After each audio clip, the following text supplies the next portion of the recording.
La historia de Ozuna no empieza con el éxito, ni siquiera con la música. Empieza con una pérdida. Juan Carlos Ozuna Rosado quedó marcado desde muy temprano por la violencia. Su padre fue asesinado cuando él apenas tenía 3 años. Esa ausencia definió su infancia. Creció en Puerto Rico en un entorno donde la estabilidad no era una opción garantizada y donde la supervivencia emocional era tan importante como la económica. Desde niño entendió que la vida no era justa y que nadie iba a regalarle nada.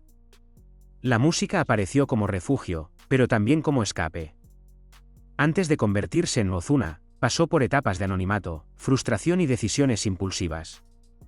Utilizó otros nombres artísticos en sus primeros intentos, entre ellos simplemente Oz, buscando abrirse paso en un movimiento urbano saturado, competitivo y poco compasivo con los débiles. Nada fue inmediato. Nada fue limpio. Como muchos jóvenes del género, su camino estuvo lleno de sacrificios, errores y experiencias que más tarde regresarían para perseguirlo. Cuando finalmente adopta el nombre de Ozuna, su carrera despega con una velocidad que pocos pueden manejar emocionalmente. Su voz melódica, distinta al tono agresivo dominante, lo convirtió en una figura accesible, casi familiar. Canciones como Si no te quiere y Dile que tú me quieres lo colocaron rápidamente en el radar, pero fue Te boté. Especialmente el remix, la que lo lanzó a un nivel global. Ozuna pasó de sobrevivir a dominar. De buscar oportunidades a ser la oportunidad. El éxito fue total, números gigantes, giras internacionales, premios, portadas. Para el público, Ozuna representaba una versión segura del género urbano, romántico, humilde, cercano a la familia. Esa imagen fue su mayor fortaleza y su mayor debilidad. En medio del auge, Ozuna intentó mostrar profundidad. Canciones como Soldado y El Profeta hablaban de lucha interna, presión espiritual, traición y carga emocional.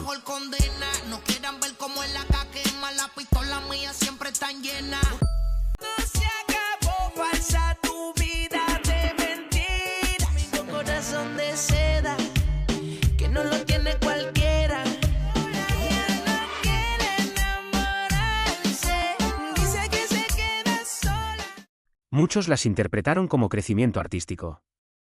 Con el tiempo, esas letras comenzarían a sonar como advertencias. La colaboración con Lápiz Consciente fue clave. Lápiz no es solo un rapero, es una figura de credibilidad, discurso crítico y respeto lírico en el Caribe. Para Ozuna, colaborar con él fue una forma de cruzar a un terreno donde el talento se mide distinto, donde no bastan los números. Fue una señal clara de que quería ser tomado en serio más allá del mercado. Pero mientras el presente brillaba, el pasado esperaba. La filtración del vídeo sexual fue el punto de quiebre. No ocurrió cuando Ozuna era desconocido, sino cuando era uno de los artistas latinos más grandes del mundo. El material mostraba a un Ozuna joven participando en una escena sexual explícita como actor. No hubo espacio para la negación. Ozuna admitió que el vídeo era real. Explicó que fue grabado antes de la fama, que atravesaba dificultades económicas y que durante años fue víctima de chantaje con ese material. Pidió disculpas públicas a su familia y reconoció el error. Legalmente, no hubo consecuencias. Mediáticamente, fue devastador. El problema no fue solo el contenido del vídeo. Fue el golpe directo a la narrativa. La imagen del artista familiar, del ejemplo, del bueno del género, se fracturó. Desde ese momento, Ozuna dejó de ser intocable. La burla, los memes, el morbo y el silencio de colegas se apoderaron de la conversación. Ese fue el inicio real del declive. Los éxitos siguieron llegando, se preparó, Criminal, Síguelo bailando, Baila baila baila, Taki taki, pero algo había cambiado. Ya no lideraba el género. Ya no marcaba la agenda cultural. Era exitoso, pero ya no dominante. Entonces llegó otra sombra, el asesinato del trapero puertorriqueño Kevin Fred. El nombre de Ozuna apareció vinculado a la investigación. Fue citado por las autoridades y entregó un teléfono celular como parte del proceso. Nunca fue acusado ni señalado como culpable. Pero en la opinión pública, eso no importó. El caso reforzó una narrativa oscura que ya venía formándose desde el escándalo del vídeo. La diferencia entre verdad legal y percepción social desapareció. El juicio mediático se impuso. Ozuna comenzó a hablar menos. A mostrarse más controlado. Más distante. La espontaneidad se perdió. El peso psicológico era evidente. Mientras la carrera de Ozuna avanzaba con éxito global, una de las escenas más impactantes de su historia personal ocurrió lejos de los escenarios, en las calles de su propio país. No fue un escándalo musical. No fue una pelea con otro artista. Fue una balacera que terminó con la vida de un hombre en Puerto Rico, y en la que Ozuna estuvo presente. El 2 de agosto de 2017, en un sector de San Juan llamado Cantera, un presunto narcotraficante identificado como Carlos Giovanni Báez Rosa, alias Tonka o Jova, fue asesinado a tiros mientras se encontraba cerca de vehículos estacionados en la madrugada. En el lugar donde cayó mortalmente baleado, la policía encontró una camioneta Range Rover blanca vinculada a Ozuna, con documentos personales y miles de dólares en efectivo en su interior. Las autoridades interrogaban a Ozuna no porque fuera acusado formalmente de ningún crimen, el propio Departamento de Investigación lo catalogó como testigo, no sospechoso, sino porque estaba en el lugar equivocado, en el momento equivocado, como él mismo declaró ante los medios.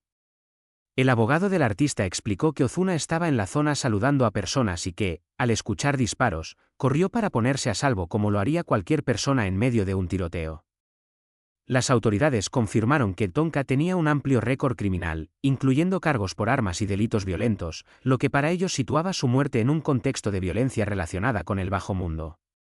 Testigos incluso aseguraron ante tribunales que habían visto a Ozuna conversando con Tonka antes de que comenzaran los disparos, aunque ese testimonio no fue suficiente para presentar cargos. Durante meses, esa noche alimentó rumores, teorías y especulaciones en redes y medios, porque la presencia de un megaartista mundial en una escena de crimen abre puertas a todo tipo de narrativa. Ozuna fue entrevistado por la policía durante horas y finalmente no fue acusado ni procesado por ese asesinato. Aún así, ser parte de esa escena lo marcó irremediablemente. En este punto de su historia, la pregunta dejó de ser quién es Ozuna, para convertirse en ¿qué lo rodea? Y lo que lo rodea ya no era solo su música. Un artista que alguna vez dominó las listas con repertorio explosivo, como Te boté, Se preparó, Criminal, Baila baila baila, Síguelo bailando o Taki Taki, vio cómo su nombre se vinculaba con rumores intrincados y sensacionalistas, mezclando érase una vez un pasado íntimo y una presencia casual en uno de los episodios más violentos de Puerto Rico aquel año. El impacto fue más allá de lo artístico. En redes sociales, se respiraba mezcla de morbo, debate y teoría. La prensa sensacionalista amplificó cada detalle posible. Y la opinión pública empezó a cuestionar su narrativa de ídolo intocable. Este episodio, junto con el escándalo del vídeo íntimo filtrado años antes, y la constante reemergencia de rumores alrededor de figuras asociadas con él, crearon una nube persistente sobre su carrera. No fueron acusaciones formales. No hubo pruebas de complicidad. Pero la asociación mediática es poderosa. Y en el entretenimiento, la percepción puede pesar tanto como la verdad. Ozuna no fue señalado por la justicia en ninguno de estos casos. Pero su nombre quedó ligado a ellos de forma recurrente. Eso redefinió, para muchos, lo que significa su historia. Ya no era solo el cantante de éxitos. Era el artista que vivió el brillo. Y también caminó al borde de la controversia. Y esa dualidad marcó un antes y un después en su carrera.